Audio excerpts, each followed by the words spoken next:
Thank you. Color guard, shoulder, pop. Color guard, order, arm. Okay, Tammy Soto of Clan Donald Stand at ease, stand easy. would like to say a few words. Thanks, John. Hello, everyone. I'm Tammy Soto. I'm the Oregon State Commissioner for Clan Donald. I want to welcome you once again to this great event. Like John said, we're blessed with beautiful weather today. I can guarantee you that was not the case that fateful day at Glencoe. And you're going to hear a little bit about that history here in a minute.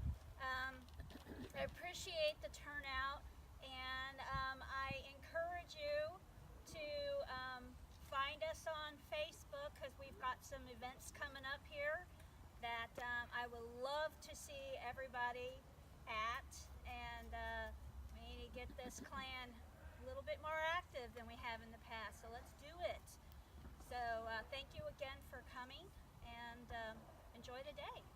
Condensed version of a research paper I wrote in college about the history of Glencoe and the massacre. Why? I happened to share a birthday with the massacre of Glencoe, a little morbid. On the morning of February 13th, 1692, 38 members of the MacDonald clan of Glencoe were murdered in cold blood in what is known as the Massacre of Glencoe. Glencoe is a secluded valley deep in the Scottish Highlands, and the slaughter there will forever stain the history of both Scotland and England. The people who planned it and the reasons for the massacre are what have made it so famous, for it was much more than a simple clan rivalry. The Massacre of Glencoe was a result of the hereditary hatred of the Lowlanders for the Highlanders, and the actions of King William III, Sir John Dalrymple, and the Campbell clan. They are all responsible for the murder of the MacDonalds of Glencoe. Sir John Dalrymple was the Secretary of State in Scotland, and King William trusted his advice. William was tired of failed negotiations with the troublesome Highland clans, so he offered the Highlanders one last chance. William issued the Proclamation of Indemnity, which stated in part, "All men who have been in arm against King William swear to the oath of allegiance to King William, on pain of punishment to the utmost extremity of the law, to be done before the first day of January, 1692. William sincerely wished all the clans would take the oath, but he was prepared to follow through with his threat. William had drawn the line, and he left Dalrymple to deal with those who crossed it. King William was in England when Dalrymple informed him that the MacDonalds of Glencoe had not taken the oath. Acting upon Dalrymple's advice, William agreed to make an example of the MacDonald clan and left Dalrymple to handle the details. William must have known the true meaning of the eloquently written orders that Dalrymple put before him. King William's role was that of a general who signs the orders but does not watch to see how they are carried out. That job was given to the Campbell clan, who at the time were notorious for supporting the English and were considered the black sheep of their Highland family relatives. There was a Campbell involved at each stage of the massacre, with the main culprits being the Earl of Breadalbane, Sir Colin Campbell, and Robert Campbell. Sir Colin Campbell was the sheriff deputy at Inverary and the only man allowed to render the oath of allegiance in that region of the Highlands.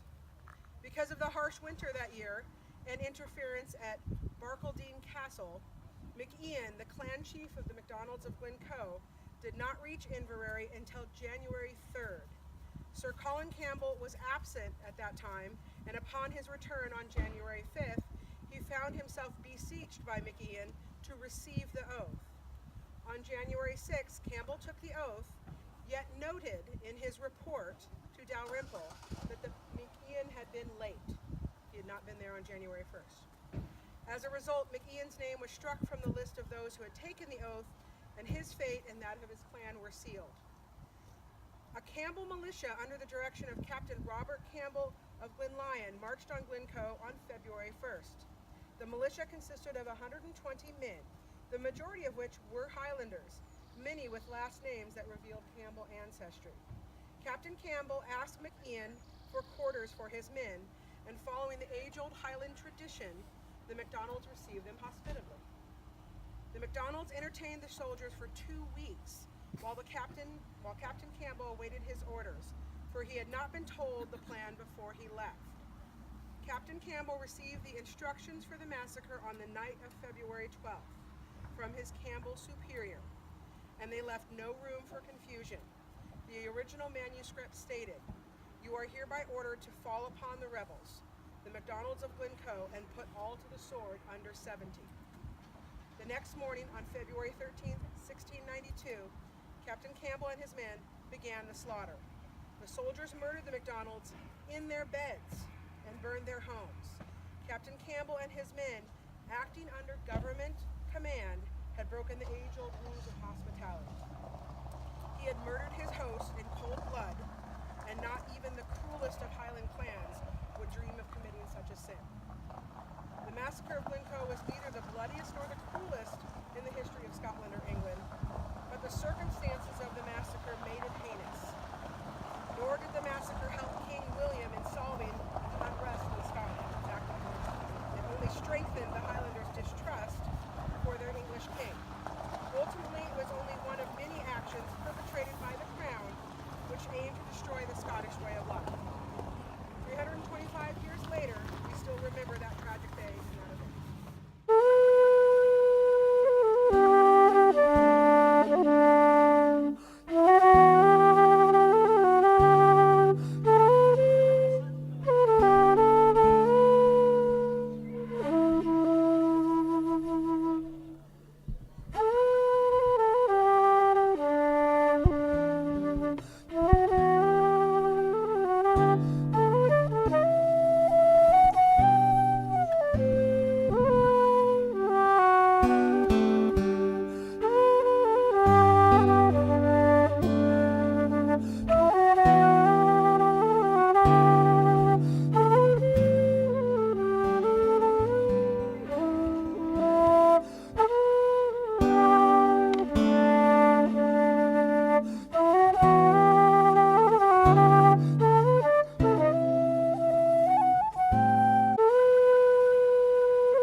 Color Sergeant Matt Sims. And Color Sergeant, Sergeant Major Jim Sisson. Thank you. Thank you. And I want to thank Stephen Schuck for doing the party for us today. That helps. Yeah, this is Tim McLaren